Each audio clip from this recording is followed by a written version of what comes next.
Ulcerative colitis is chronic inflammation of the colon, and it comes under the major group of inflammatory bowel disease, which also includes Crohn's disease. We've studied about ulcerative colitis in part 1 of the lecture, so this is the part 2 of the lecture, and we'll be studying more further. So, coming to the diagnosis of ulcerative colitis, currently there isn't a single test that diagnose ulcerative colitis solely, but ulcerative colitis can be diagnosed with a variety of investigations and combination of clinical findings and histological findings and endoscopic appearance. Ulcerative colitis can be diagnosed with endoscopic appearance. Endoscopy usually strongly suggests sigmoidoscopy with biopsy. So that is when we can see that there are changes within the colon, and that can give a feature of ulcerative colitis. Other than that, the diagnosis can also be done with radiographs, x-rays, but they're not as specific as CT scans, but they do give us slight information if there is any air within the colon, within the intestine, or there is any fecal material present. So if we talk about endoscopic appearance, as we can see in this first picture, there's massive edema that we can see through the endoscope in the colon. There is loss of vascularity, and there's slight erythema, hemorrhage in the subepithelial tissues. Other than that, we can see in this picture that there is loss of vascularity completely, and there are a few mucopus available present within the colon. In this histological picture, microscopically, we can see that there are presence of a lot of crypt abscesses. There formation of a lot of abscesses within the crypt. So it completely disrupts the main function of the crypts. And then in this picture, we can see that these crypts are very much shortened because of the inflammation within the colon. In this macroscopic picture, we can see that this is a picture of the ascending colon, which is completely normal. This is a picture of the transverse colon, which is also normal. This is a picture of the descending colon, which also seems pretty normal. But this picture is of the sigmoid colon that we can see has very striking edema as compared to the pictures of the rest of the colon. So as you can see, there is hyperemia, there's erythema, there's inflammation throughout the walls of the colon. And then in this picture, microscopic picture, we can see that there are abnormal branching of the crypts. And as you can see, this is one crypt and is having different branches. And then there is this one crypt which doesn't really look normal. And there's this crypt that has a different branch developing, all because of the inflammation that is going on within the colon. So, like I mentioned before, that X-rays aren't really helpful as compared to the CT scan, but patients usually do undergo through X-rays, and these X-rays are usually done when the patient is standing and have a supine, plain film of the abdomen. So in this first X-ray, we can see that there is stool filled within the proximal colon. If you see this part of the X-ray, it seems more dense as compared to the rest of the X-ray, and this shows that there's fecal impaction within the proximal side of the colon. We can also go through barium enema, but before the advent of endoscopy, the doctors used to do barium enema, which wasn't very helpful in diagnosing ulcerative colitis. But we could notice some colonic strictures. We could notice the length and the location of these colonic strictures. Other than that, we could notice some superficial and deep ulcers. As in this picture, we can see that this is the part of the splenic flexure of the colon, and we can see that there is presence of multiple ulcers within this part of the colon. If we talk about the barium enema, we can also notice some loss of hostration. So this is one of the most striking feature which we can see with the help of barium enema. As you can see, there is completely loss of hostrations within the colon. And lastly, if we talk about this picture, we can see that the sigmoid is shortened and there is post-inflammatory polyposis all within the colon on these areas.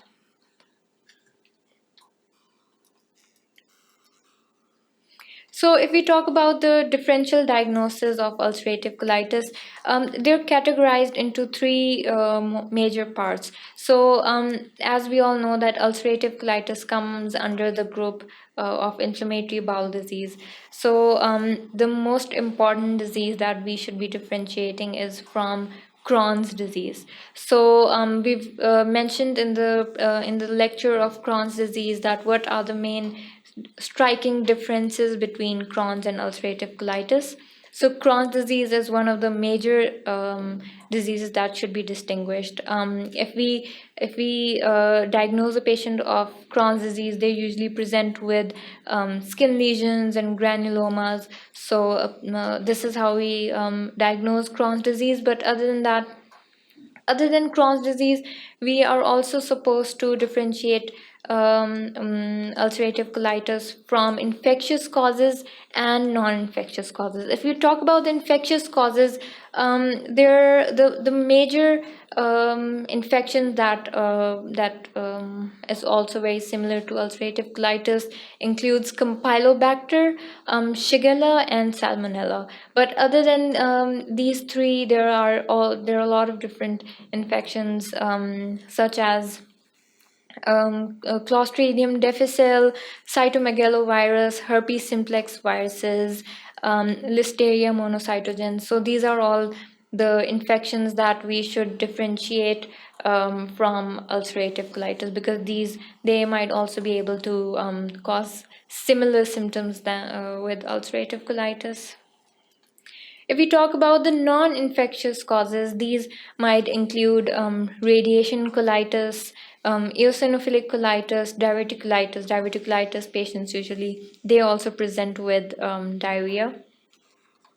Crohn's disease, like I mentioned before, diversion colitis, microscopic colitis. As you see, that these all are those diseases that do have inflammation within their colon. So, explaining the colitis. Other than that, we've got the neutropenic colitis. NSAIDs are also prone to having symptoms similar to ulcerative colitis, such as diarrhea and rectal bleeding. There's also, it's very, very, very important to differentiate from SCAD and ischemic colitis, and other than that, graft versus host disease. These are the non-infectious list of diseases that we should differentiate from ulcerative colitis. So one of the non-infectious diseases, Behçet's disease, as you all know, that it causes different sorts of oral ulcers also, as one of the striking feature of ulcerative colitis is having different types of oral ulcers, aphthous ulcers, angular stomatitis. So Behçet's disease is also one of the diseases that do have similar symptoms. And then acute self-limited colitis. As you all know that acute self-limited colitis is also the inflammation of colitis of the colon. So it's very necessary to differentiate both of them. So if we come to the clinical findings, how is a patient going to be presenting with? A patient might present with anemia because the patient is going through severe rectal bleeding with diarrhea, it might be a possibility that a patient's hemoglobin level would drop. So the patient might present with anemia, fever, which is usually around 101 Fahrenheit. Cultural testing is very necessary of the blood, and other than that, stool culture is also very necessary. Looking for ova and parasites and having assays of for toxin A and B. Tachycardia is one of the symptoms a patient might present with, and rectal bleeding, like I've mentioned before, that patient might notice. The first symptom that patient might notice is having diarrhea with the bleeding from the rectum. Other than that, patient might also present with abdominal pain and distension, and there might be localized or generalized peritonitis overall within the abdomen. So, if we talk about the classification, this classification is the True Love and True Love's classification. It includes this. It is on the basis of the severity of ulcerative colitis. It depends upon the severity of ulcerative colitis, differentiating it between mild, moderate, and severe. So, what are the mild symptoms that a patient might present with? So, a patient presenting with stools, for example, diarrhea on the basis of on a daily basis, having 4 episodes of diarrhea, which could be without or with slight amount of blood. The patient might present with no fever, mild anemia, and no tachycardia at all. And the ESR might be less than 30 mm/h. So these are the symptoms that the patient might be having mild ulcerative colitis.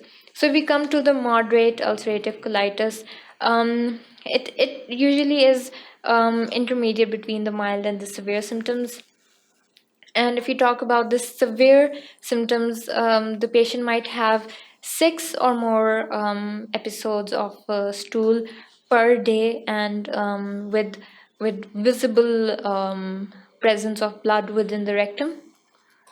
Fever usually is around 37.5, more than 37.5. Heart rate tachycardia more than 90 beats per minute. ESR might be 30 or more mm/h. And specifically, the patient might present with anemia. So the hemoglobin level might be less than 75% of his HB level according to his age and gender. So if we talk about the therapy choice, so we were moving on into the treatment of ulcerative colitis, but before that, it's very necessary to see that the therapy, the medical therapy, the surgical therapy, what are the things that we depend upon. So, if we talk about the medication choice, if we talk about the medical therapy, we differentiate the diseases on the basis of being mild and moderate and severe.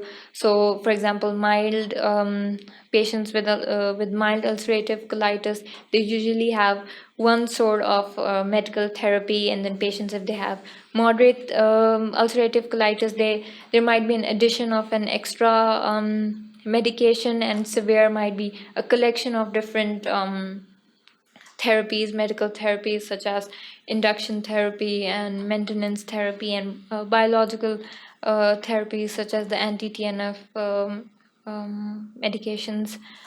So there's also a basis. The basis of medication might also depend upon the distribution of the disease. If it's more distally present, or if it's more extensive.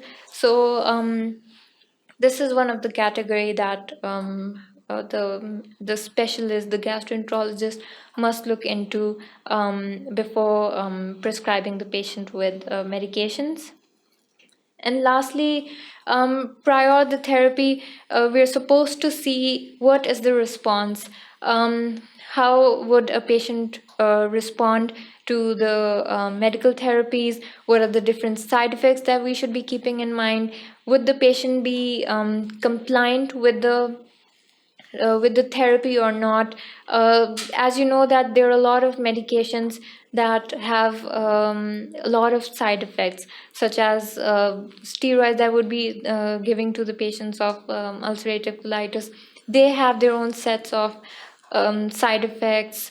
Anti-TNF medications, 5-aminosalicylates, they have their own side effects. So it's very necessary to keep in mind the preference of the medications and the preference of the patient on the basis of his lifestyle and the response of the therapy. So coming to the treatment of ulcerative colitis, there are a lot of treatment options that we can offer to our patients. We'll be talking about them in detail. Firstly, if we talk about the medical therapy, there are a lot of options regarding medical therapy for ulcerative colitis. First being the induction therapy. We'll be talking about the further drugs that are used in induction therapy. And then we have got the maintenance therapy. So induction therapy is when we induce the medicines for ulcerative colitis, and then we control the symptoms of ulcerative colitis, control the symptoms and control the process of the disease. And then maintenance therapy is that we, after controlling the symptoms, we control them and maintain them throughout the extent of the disease, and control the symptoms, so that there isn't any remission, there isn't any flare up of the ulcerative colitis all over again. Other than that, there are a lot of different biological therapies that are very useful in treating ulcerative colitis. I'll be discussing the names of them each. And then lastly, we've got surgical therapy. There are a lot of surgical procedures that can be performed on patients with ulcerative colitis. We'll be talking about them in detail. So firstly, if we talk about induction therapy, we've got the drugs such as, if it's a mild disease, then the drugs that are involved in treating the patients of ulcerative colitis are 5-amino salicylates. So 5-amino salicylates can be used on the basis of topical therapies, or they can used orally, or they can be used in combination. So topical, oral, and combination therapies of 5-amino salicylates. If we talk about the side effects of 5-amino salicylates, they're divided into dose related side effects, and then there are non-dose related side effects. So dose related side effects includes alopecia. A patient can present with anorexia, nausea, vomiting, headache. So these are the side effects that are dependent upon the dosage of 5-amino salicylates that a patient takes. But other than that, if we talk about side effects that are non-dose related, these includes aplastic anemia, and then we've got hypersensitivity. Hepatitis can also be one of the side effects of 5-amino salicylates. And other than that, we've also got pericarditis. So these are a lot of different side effects that are present if we give the patients 5-amino salicylates. But although these side effects are present, 5-amino salicylates are one of the main treatment options available for patients of ulcerative colitis. If we talk about patients having moderate disease, along with 5-amino salicylates, we can also offer these patients steroids. So steroids have a very major role in treating patients with ulcerative colitis. Other than that, we also have infliximab, and then lastly 5-amino salicylates. So if we talk about the side effects of glucocorticoids, even though there are a lot of side effects of steroids, but they have a very, very effective response towards treating patients with ulcerative colitis. So side effects of glucocorticoids are, as if we talk about skin, it could include acne that has some cosmetic influence. And other than that, if we talk about the eyes, the involvement of eyes with cataract, glaucoma. Other than that, there are also possibilities that a person might present with hypertension and hyperglycemia. So there are a lot of side effects of glucocorticoids, but it is equally effective in treating ulcerative colitis.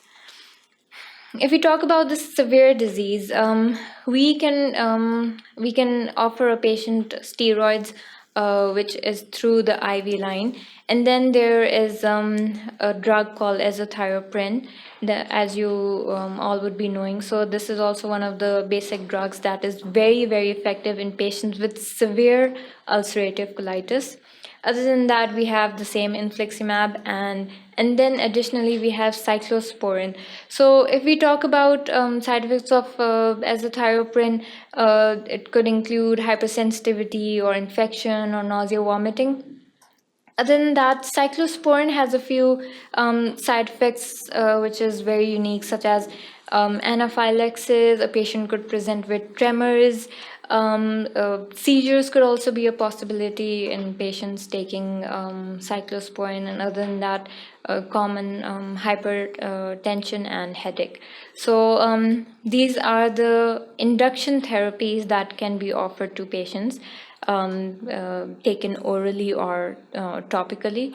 So these are the main drugs that are involved in inducing and relieving the patient with ulcerative colitis.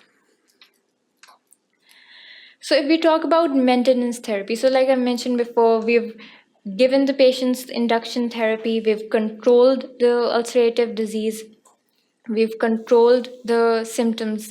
So next what happens is that we're supposed to maintain these symptoms. We're supposed to maintain that the patient stays in this safe period right now, and there isn't any remission, there's any flare up of ulcerative colitis. So the drugs that are included in maintaining this therapy, it includes the same 5-aminosalicylates. So a patient is supposed to be taking 5-aminosalicylates for a longer term. Other than that, in additional to that, 6-mercaptopurine is also very, very effective in maintaining the therapy. So other than that, if you talk about infliximab is also involved in induction therapy, and other than that, in maintaining the patient with the resolving the symptoms and controlling the symptoms. So in addition to both the other induction and maintenance therapy, we have biological therapies. So what do these drugs really do? So they target the specific molecules or mediators that are involved in the inflammatory process. So they're very, very specific in targeting the molecules and mediators. These include drugs such as anti-TNF antibodies. As you all know, that anti-TNF antibodies are infliximab and adalimumab. I told before that it is also involved in the maintenance therapy and the induction therapy. Other than that, we have kinase inhibitors, which includes drugs such as tofacitinib, and we have some anti-adhesion molecules that are very, very specific. That are very specific for ulcerative colitis. We've also got the peroxisome proliferative receptor agonist, and then lastly, nicotine is also very, very helpful in controlling the symptoms of ulcerative colitis. If we talk about other different therapies, we've also got antibiotics also have a role. For example, the tablet metronidazole are also very effective. And then we've got some prebiotics, we've got probiotics. Some nutritional therapies are also very effective in controlling ulcerative colitis. And other than that, additionally, heparin has also we've noticed that it also has some effective treatment options for ulcerative colitis. So, lastly, coming to surgical therapy. So, if there's a patient who has severe ulcerative colitis and he is not responding to any medical therapy, so we can offer him options such as surgery. So, if we talk about the surgical therapy, what are the options that are available? We can offer a patient complete colectomy. So colectomy is the complete removal of a part of colon that is affected with ulcerative colitis. Other than that, ileostomy is also an option. So what really happens is that the whole of colon that is involved in ulcerative colitis, that has been the completely diseased. So what really happens that we remove that part of colon. So it's colectomy. In addition to that, we also offer the patient ileostomy. So there obviously needs to be a removal of the fecal matter and everything. So what do we offer the patient is ileostomy. We provide a passageway of the fecal material to come out, not through the anal canal, but it can come out through the skin, and then the ileostomy is present on the abdomen. Other than that, we also have proctocolectomy, which is that we, as a whole, completely close the anal canal, and so there's colectomy done. The part of the colon is removed. There's ileostomy done. There's the opening of the small bowel on the surface of the skin, and then there's a complete closure of the anal canal because anal canal wouldn't be used. So the anal canal is also completely closed and shut down. So if we talk about the indications of surgery, so who are the patients that do need the surgical therapy? For example, patients who are completely not responding to medical therapy, like I've told you before. There's also an option that a patient might have unacceptable side effects of medical therapy. Like I've mentioned specifically that there are a lot of side effects of 5-amino salicylates. There are side effects of steroids. There are side effects of azathioprine. So if a patient has been going through so many of these side effects, then we can offer the patient with surgery.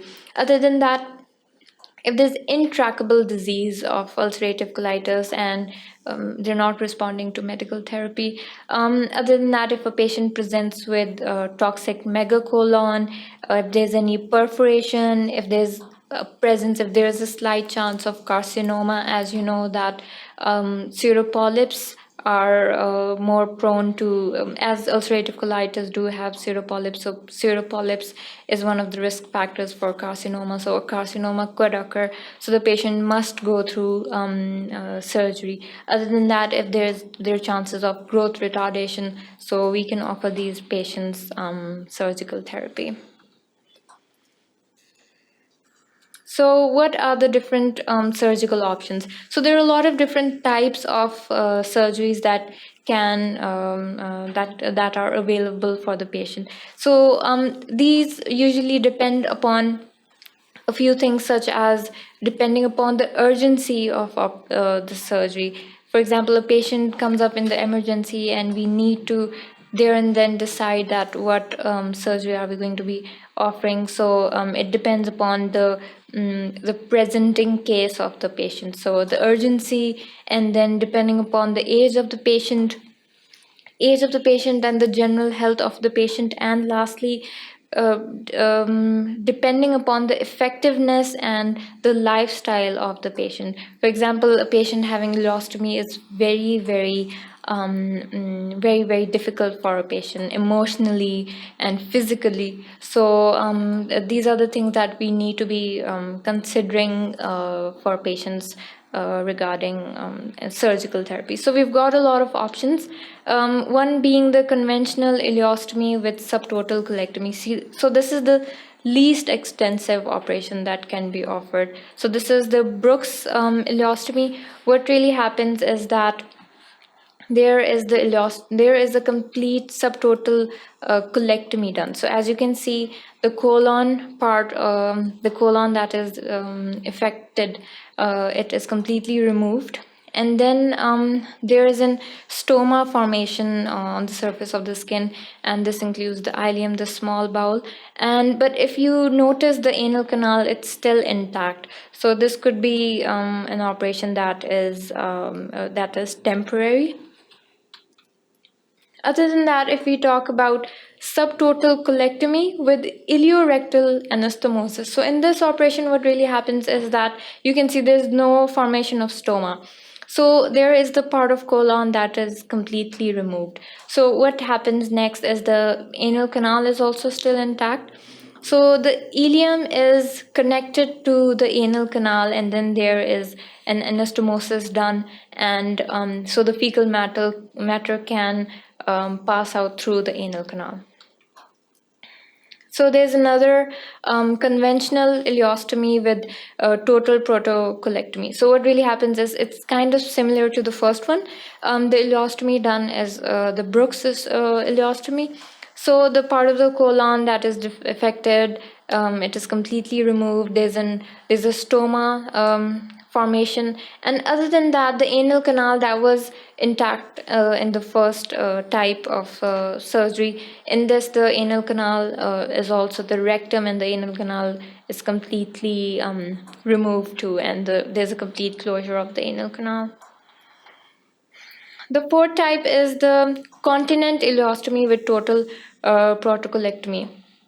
So what really happens is that there is a stoma formation, and there is a total removal of the colon and the rectum and the closure of the anal canal. And lastly, if we talk about a type of surgery, is the restoration of the protocolectomy with ileal pouch and anal anastomosis. So this is slightly different than the second subtotal colectomy with ileorectal anastomosis. What really happens is that there is no rectum in this procedure. Rectum is also removed because, as you can see, the word procto. So the rectum is also removed, the colon is also removed. So the ileum, the small bowel, is completely anastomosed with the anal canal, and there is also an option of ileal pouch. So these are the different surgical options that we can offer to our patients, depending upon what the patient needs, what the patient prefers, and what is the situation right there and right then. So if we talk about the complications of ulcerative colitis, there are a lot of complications regarding the GI tract, regarding extra-intestinal manifestations such as eyes, the skin, the joints. There are different types of ulcerative colitis complications. We'll be discussing about them individually. So one of the main complications of ulcerative colitis that has an indication of immediate surgery. So these include complications such as toxic megacolon. So what exactly is toxic megacolon?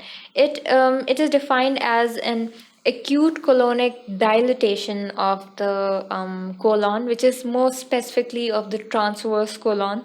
So the dilatation is almost more than 6 centimeters. So as you can imagine that the colon is completely dilated from its original normal shape, and this causes a lot of complications, a lot of further complications, such as loss of contractility. There might be an accumulation of gas and fluid within the colon. So the inflammation, it usually happens because of the inflammation within the colon. The inflammation occurs to a level that is beyond the underlying tissue. So it involves the mucosa, and it goes beyond the underlying tissue, and it also includes the muscularis propria. So this is one of the indications of surgical for surgery undergoing ulcerative colitis. Other than that, one of the main complications of ulcerative colitis includes stricture. This usually happens in long-standing ulcerative colitis. Patients usually have alternative symptoms, bowel habits such as constipation, and they're also having diarrhea, so it keeps on changing. Other than that, if we talk about one of the main complications of ulcerative colitis, it includes dysplasia, which is also a risk factor for colorectal carcinoma. So there are chances of colorectal carcinoma, but depending upon the duration and the extent of the disease, ulcerative colitis. So the other risk factors that includes in the patient being more prone to colorectal carcinoma. It includes the age. It includes the family history of the patient. If he has anyone in his family who has colorectal carcinoma and he ends up having ulcerative colitis, so he might be having more chances of having the colorectal carcinoma. Other than that, severity of inflammation is also dependent on the formation of ulcerative colitis, colorectal carcinoma. And lastly, as you all know that in patients of ulcerative colitis, there are a lot of chances when we see through the endoscope, like we've seen before, there are chances of pseudopolyps being arisen. So pseudopolyps has a very important link with colorectal carcinoma.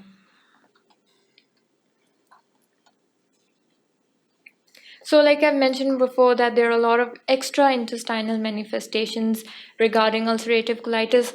Now, we'll be categorizing them according to the systems. If we talk about the hematological manifestations, there are chances of hypercoagulability. So the patient might present with different symptoms such as anemia, such as problems within the blood that might include such as hypercoagulability, thrombocytopenia, thrombocytosis, anemia of chronic disease, a patient who has have blood within his stool, so there's a chance that the patient is bleeding, and there might be anemia. There might be also a chance of iron deficiency anemia and autoimmune hemolytic anemia. So there are a lot of chances of embolic events such as deep vein thrombosis, pulmonary embolism. So all these changes that happens within the blood is very risky for patients with ulcerative colitis. Other than that, there are also chances of renal artery thrombosis, coronary artery thrombosis. There are a variety of coagulation disorders that occurs. This is also usually because of the increased level of fibrinogen, increased level of factor 5 and factor 8. So these are all the different changes that happens within patients with ulcerative colitis, being more specific to blood. So, if we talk about the extraintestinal manifestation within the liver and the biliary, there are a lot of hepatobiliary complications that can occur within a patient. Usually, they include autoimmune hepatitis, cholangiocarcinoma. Is the patient might also have a risk of having cholangiocarcinoma, that is the carcinoma of the liver. Other than that, pericholangitis, primary sclerosing cholangitis. This is one of the major complication. The patient of ulcerative colitis has a lot of risk of having primary biliary sclerosing cholangitis. Other than that, having hepatic steatosis. So what really happens is that usually in the mild cases, patients usually have increase in alkaline phosphatase and increase aminotransferase. This is usually because of malnutrition or because of sepsis or because of fatty liver. But other than that, like I've mentioned before, that primary sclerosing cholangitis is one of the most common manifestation regarding the liver. But the patient should be excluded. So this is one of the major complication, and a patient of ulcerative colitis should be excluded with primary sclerosing cholangitis if a patient has persistent abnormal liver function tests.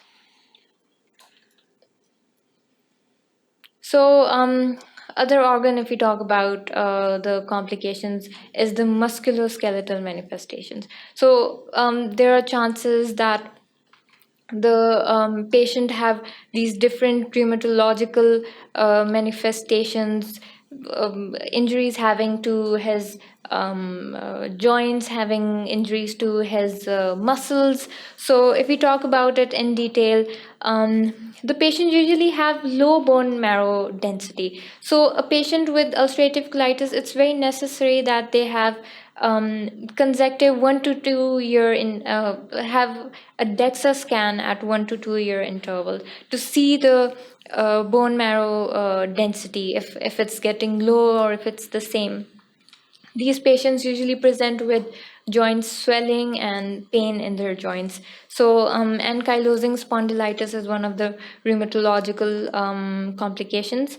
Other than that, osteonecrosis, like I've told you, that the bone density it decreases. So, the patient gets more prone to osteonecrosis, osteomalacia, osteoporosis, and this occurs because of the treatment that is happening: glucocorticoid therapy, low physical activity, and all of these inflammation that happens. Inflammatory cytokines are being produced, so these are all the factors that causes these low bone density. Other than that, having osteopenia, peripheral arthropathy, and lastly sacroiliitis. So a patient might present with different symptoms such as pain, swelling within his joints, backache, or pain in his hips. So these are the things that should be considered if a patient has ulcerative colitis.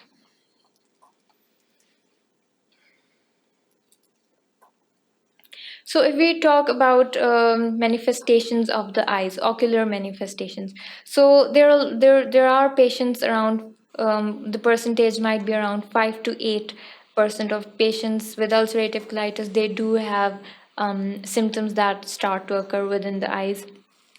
So one of the major complication is the episcleritis. So what exactly is episcleritis? It is the painless inflammation, hyperemia of the sclera and the conjunctiva without any loss of vision. So, patients might present with scleritis, conjunctivitis, episcleritis, iritis, and renal vascular disease. So these complications are not very severe because as the patient might be going through treatment of ulcerative colitis, such as the anti-inflammatory therapies. So these manifestations, these complications, they are also effective to the treatment that the patient undergoes for ulcerative colitis.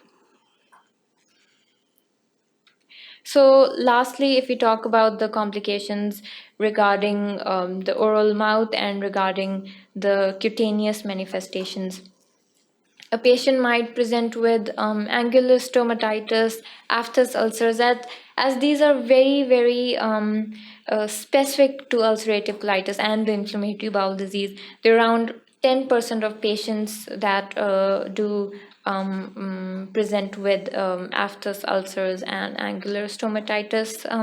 Angular stomatitis might also be because of deficiency of vitamin B. Other than that, there might be just simple oral ulcers. If we talk about the skin that is involved in patients with ulcerative colitis, a patient, they're usually, these skin changes are usually because of the drug therapies. Like I've mentioned before, steroids, they could cause acne. So different drug therapies, they cause hypersensitivity reactions, photosensitivity reactions, and different urticarial symptoms. So the patient might present with severe itchiness, severe redness within his skins. There is also chances of psoriasis, and other than that, there are chances of pyoderma gangrenosum and erythema nodosum, which is very very specific, and but this is quite rare in case of the complications. Other than that, a patient might also present with sweet syndrome, which actually is acute febrile neutrophilic dermatosis. And lastly, like I mentioned before, pyoderma gangrenosum is also one of the complications of ulcerative colitis. So, if we talk about the lecture that we've studied today, we've studied about the clinical features, how is a patient going to be presenting with. We've studied about the diagnosis, what are the investigations that are supposed to be done, how are we supposed to investigate a patient with ulcerative colitis. It's usually very very symptomatic. Asking a patient that he is having that he has rectal bleeding and then stomach aches, so these are very, very noticeable features. Other than that, if we talk about the diagnosis, we can diagnose ulcerative colitis with endoscopy, like I mentioned before. And then we've studied about the different types of therapies, treatment options that we can offer these patients. We can offer them with medical therapies, we've got surgical options. So it all depends upon the patient's preference and the state of the disease right there and right then. Other than that, we've studied about the different types of complications that a patient might present with, complications that includes almost every part of the body, which includes the eyes, includes the skin, includes your joints, and the complications that are so severe that it might need surgery right away. So this was all from ulcerative colitis. I hope that you have enjoyed our lecture today. And for more lectures, please do watch sqadia.com. And thank you for watching sqadia.com.